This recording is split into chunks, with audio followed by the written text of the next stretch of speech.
Guys, Ultimate Showdown for Charizard. We're finally here, guys. A lot of people were asking for it. But Dave, why don't you play Charizard anymore? Because Charizard in the current meta, especially in competitive 5, is just not like very meta. It's not very viable because of Serena, because of the Wiggly, because everybody full heals. Like, if they full heals and I can't get my Unite off, it's like saying a man can't get it up. It's similar, you know? That's why I don't play Charizard anymore. Even though it's one of my main characters, and I think the character is still really fun, but overall, there are a lot of flaws regarding Charizard in the current meta. But we're gonna do 2 videos to show you guys the Flamethrower and the Flare Blitz, right? Which one is better? So I'm gonna start off with Flamethrower as my standard competitive build right here. Become bottom lane and then get the score face right here. 16, 13, 5. Okay, now it's time for us to contest for the center bees. So what I'll do is actually start off with Flamethrower and then throw a skill 2 on it. Ooh, he got quite a bit, unfortunately. And guys, make sure to watch till the end of the video because we're going to compare Fire Punch and Flamethrower to show you which one is better, which one that you should go with. To be honest, I think Flamethrower is just more safe. You know, you can actually stay far away and get yourself a speed up and kite around, do a lot of damage after you proc your passive. Whereas Fire Punch, you're required to actually get on somebody's face. Now, that's not necessarily bad, especially going against characters who have quite a bit of quad control from far away, like Ninetales. You can use Flare Blitz and Fire Punch to get close up to them, and you will see it in the second gameplay right here in a little bit. Just remember, in both scenarios, always take full heal on Charizard. In the current meta, there's so many quad controls, there's so many ways to cancel Charizard's Unite, and even though when you're not getting canceled, you're in the middle of the team fight and you're trying to save your Unite because enemy have Wiggly Top to bait out his Unite, he might CC you to the ground and you just die before you can even proc your ultimate. So it's very important to take full heal to make sure you're always staying a safe distance and always sliding around doing damage and saving your Unite for the right moment. In this particular game, you can see that our team is struggling in the beginning because we do have God of War, we have Autogas and Greninja bottom lane. They're not doing so well at all, right? Their early game is kind of weak and enemy have really strong composition. So I decided to rotate to top, take Rotom, take top tier 1 tower. As I mentioned many times, it's not very important to always secure the Dreadnought, especially when you're playing solo queue. Yes, it's preferred if you can get some lead, but if you can't get that, if you have an absolutely dog composition, if all your teammates are trying to play carries and you can't win the game, it's very important for you to give up so you can win the long term, so you can win the actual game. Give up the bottom lane completely. Just go top lane, go to the lane that you think you have a better chance of farming up, a better chance of getting yourself to level 15, okay? Because remember, in solo queue, it's not how many kills you have, it's not whether you're winning in the early game or not, it's all the last 2 minutes, because that will determine who scored the most points. And remember, in Pokemon Unite, it's all about who scored the most points win the game. So it's very important to never give up and just win until the remaining 2 minutes of the game. Try to get yourself as powerful as possible before that. That's why it's not important to always go for Dreadnought, a team objective, especially when your teammates are down. Just go for your farm, get your level up, get your power up, and then carry the game on your own terms. And this is when you play solo queue, you gotta just like, it's not being selfish, you gotta make sure you don't die. That's all you can do, to be honest. See this Serena? He just got himself killed. This guy have single target stun, by the way. So just don't get in range with him. Alright, get a free body bear right here. Yep. As long as you don't get in range with him, and you're good to go. Alright, get this guy low. You know what I mean? Alright. I'm not gonna chase him. I'm just gonna get Rotom. Top side is only 1 HP left. That is kind of sus. No time to chase the dog, you know?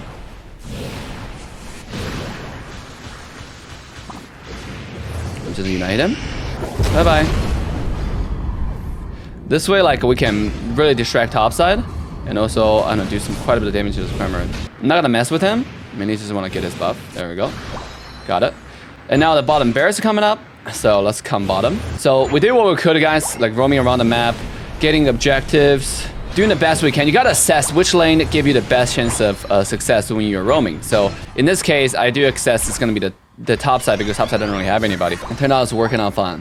So I did lose top tier 1, but that's fine. You know, you can't protect everywhere when you're playing solo queue. Let it go. Now the next objective is quickly get your Unite back up. You know, and then 1 more kills. Beautiful. Mammoth one. Alright, use our full heal right here. Okay, and now we can kill this guy. Get a shield, and you're dead. And now there's Ninetale on the bottom side. Let's see where they are. Okay, let's take a different route so we don't all get stunned at the same time. Slow this guy down with a fire blast, and then almost level 15, guys. I'm giving all my jungle to my team, so now I'm gonna go in top for the Rotom. If I can get this Rotom, it's gonna drastically increase our chance of winning, and then that's obviously what I would do here. Yeah, we do got 10 seconds. It's gonna be kind of close, but we do have 4 here, so let's see. All right, now we're gonna walk down to the center area because they're gonna start Articuno. Yeah, as expected. I'm gonna go for Ninetale. We got it. Just like that. Easy dubs. The Flamethrower, Fire Blast, carry. The thing about Charizard is I don't have any secure. So just now they could have very well 50-50 that's on Articuno. Got Articuno, and then most likely we might lose the game because they're gonna have 5 people there. Let's go to the Fire Blitz. Alright guys, welcome to Charmander Fire Punch gameplay. It's time to show you guys which one is better. Obviously by comparing them. Right off the bat, we're gonna have an AFK. Just like any other game.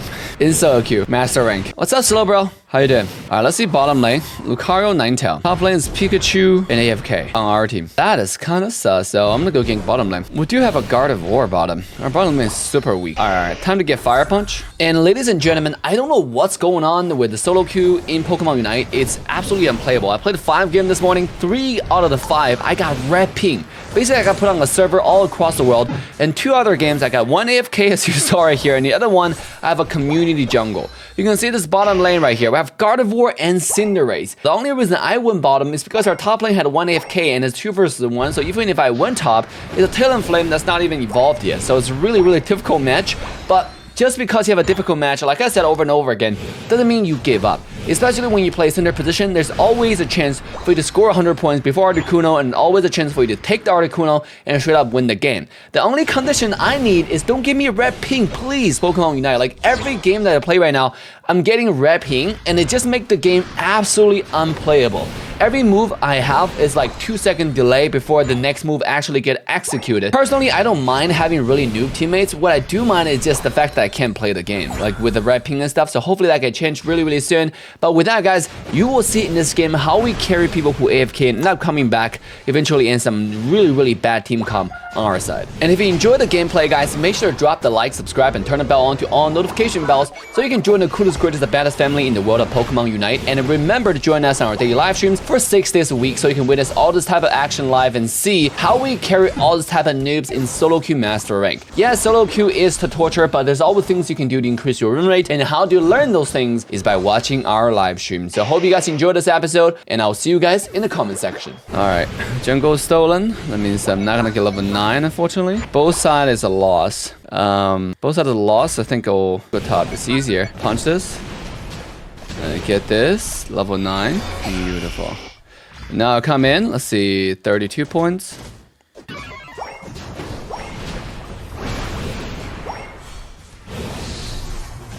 Okay, my points in.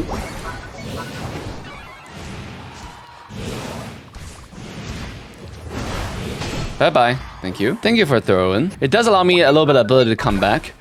Because like I said, this game is we're drastically behind, so... Alright, punch it up. For the experience, you know. Not much else we can do, to be honest. Punch it up. So my Unite. Get this kill right here. It's gonna be a lot of experience, guys. That's why I do it. Because they are so far ahead, right? You can see, like, by killing those 2 who inted, I'm level 11. And then with the extreme early game deficit, you know, extreme early game deficit. And just when I want to score bottom, you can see that enemy actually sent 5 people bot. Like, I don't know why solo queue work like this, but it seems like enemy team is always more coordinated than my team. Maybe because I have too much points. Like, my Smurf is currently 2100 points. My main account is 2450 points, close to 2500 now. It might just be that the game want to give me more noob teammates to balance the difference. Maybe the enemy are low elo masters, but my team are like lower elo masters. So this way they can kind of balance the tilt. I don't think that's the way how it's supposed to work, but that's what we're experiencing every single game, and it's kind of rough. But just because, again, you died one time and you didn't score bottom, doesn't mean you can't win the game. Just keep on doing what you do best. Get yourself level up, farm your experiences, and get yourself to the last remaining 2 minutes of the game. Get the Articuno and win the game. The thing about Flare Blitz is you can do this, right? Bye-bye. I just wait for my Flare Blitz and you're dead. Bye-bye. Okay. Pikachu is gonna die soon. He has Unite again. Unfortunately. Alright. I got Unite. Let's go. Let's go, Pikachu. He is really strong because he has Infinite Unite now, you know. But unfortunately for you, I'm just a much better player. Alright, let's get this. Cinderace is here. I'm gonna have to let the Rotom go. I don't want to die for it. It's not worth. I can just defend tier 2. It doesn't even give me that much, you know. No, obviously I don't have Unite for it. And that goes back to my major principle on winning solo queues or increasing your win rate on solo queue, duo queue, trio queue is no small objective is too important, except for Articuno, except for Zapdos. They're the same thing. That's why it's very important for you to always assess your power spikes, to always assess your situation. Is it worth for me to even contest that, or is it better for me to just go back and farm because all the ice cubes are available? By looking at a minimap, it does give you a sense of direction to know, okay, maybe I can just give that up and take this farm to get myself level 15. Because trust me, all of those objectives are not as important as you getting level 15. If you get level 15 compared to your opponents, you are gonna have a much better chance at winning Articuno fight and actually just win the game. That's why you see me every time when I play solo queue, every video we made, a lot of people say, Dave, your montages, you're level 15 going against some level 12, level 13 kids. Yeah, that's part of the process. That's actually part of the video. That's why I win my game. That's why I win my solo queues, because I understand how to farm. And usually for those type of games, the early game, I'm always drastically behind. And that's the difference between me and a lot of other haters out there who constantly say, Dave, why are you always showing footage where you're drastically ahead in the end? I understand you cannot keep on doing the same thing and expect to win. That if you're already behind and if you fight the same characters who are drastically ahead over and over again, it doesn't make you win miraculously. In fact, it make you fall further behind and they're gonna take everything from you and you're just gonna lose the game straight up. I don't do that. You see all the gameplays I do. If I fall behind, if I know my teammates are kind of dumb, I stop fighting with my team. Understand the limitation of my team and I go for stuff that makes sense. I'm gonna go to the bottom tier 2. I see 3 people there. 3. Let's see. The Lucario just died. 2 still bottom. Pikachu is bottom. Let's see where Pikachu is. Once I get a good idea and I can go score. But before I know where Pikachu is, let's just leave everything be. Again, I'm just let him be. Top.